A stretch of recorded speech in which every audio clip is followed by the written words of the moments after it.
Hola, ¿qué tal? Mi nombre es Jorge López, soy alumno de la Universidad Virtual CNCI y el presente video es para el proyecto integrador de la materia de Derecho Penal impartido por el licenciado Manuel Treviño. Para este proyecto nos piden contestar unas preguntas y explicarlos. Dice, pregunta 1. Explica con tus palabras en qué consiste el nuevo juicio de amparo aplicado en materia penal. Es una instancia independiente a la cual se debe recurrir solamente en casos excepcionales, por lo que protege cosas importantes del Estado de Derecho. Es decir, es un medio jurisdiccional para la defensa de la Constitución y por ende el reconocimiento de los derechos que se otorgan a los ciudadanos mexicanos por nacimiento y por todo acto de autoridad que debe de tener un perfecto apego a la Constitución, ya que si la Constitución te reconoce y te respeta tus derechos, se presume también que la autoridad de cualquier poder tendría que respetarlos también, y cuando esta autoridad no lo respeta con sus actos, pues vulnera los derechos humanos. Ahí es donde entra el mayor logro obtenido en el sistema jurídico mexicano, el cual es el juicio de amparo, ya que este protege contra los actos de autoridad que vulneran los derechos humanos, ya que esos derechos están reconocidos por la Constitución y por ello la existencia del mecanismo de control institucional llamado amparo, que protege los derechos humanos, las normas y su aplicación. En un caso muy específico, cuando estén vinculados los derechos fundamentales o los derechos humanos de alguna persona.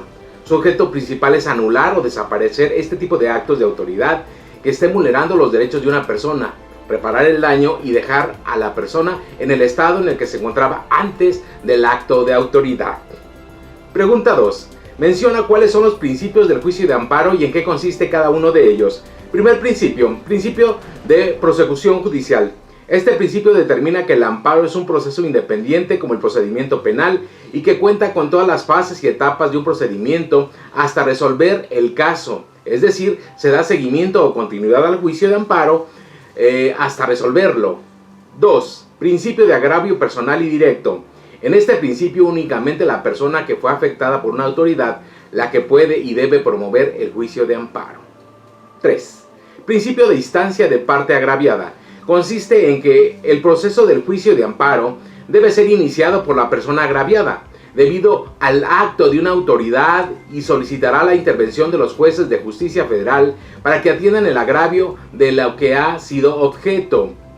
4. El principio de la relatividad de sentencia. Las sentencias a la autoridad que resulta de promover un juicio de amparo solo tendrán efectos directos sobre quien lo solicitó, solo protegerá al quejoso o quejosos y no a la sociedad en general, pero solo en los casos donde se reclama la norma general inconstitucional, y se aplicará la protección a la sociedad en general, ya que será eliminada de la ley. 5. El principio de definitividad.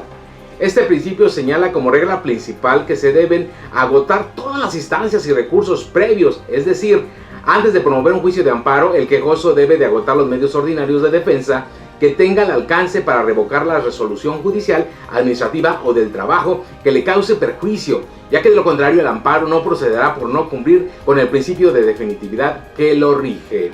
6. El principio de suplencia de queja.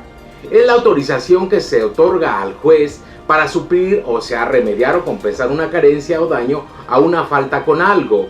La violación de garantías en perjuicio del quejoso, quien por error o ignorancia no lo hizo valer en sus conceptos de violación.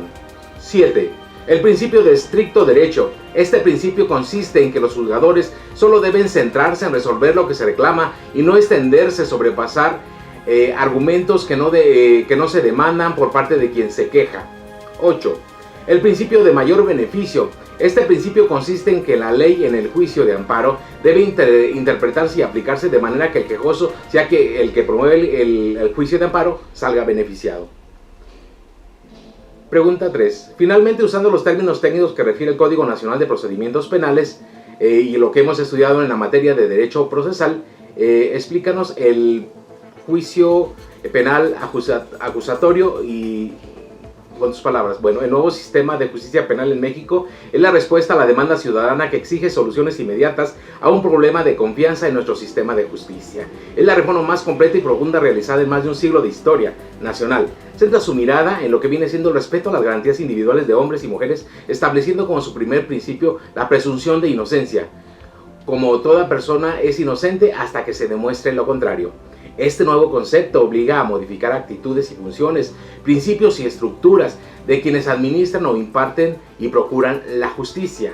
En el nuevo sistema de justicia penal se establece una estricta separación de funcionamiento entre el órgano acusatorio y el de impartición de justicia, es decir, entre el Ministerio Público y el juez, por lo que también se denomina sistema acusatorio. Este sistema establece también nuevos caminos más ágiles y más justos para la solución de conflictos, los medios alternativos de solución de controversias que dejan el camino penal solo para la persecución de delitos graves o de aquellos que no encontraron solución en los medios alternativos al modificar todo este. Yo soy Jorge López y este ha sido mi proyecto integrador y nos vemos en el siguiente proyecto. Hasta pronto.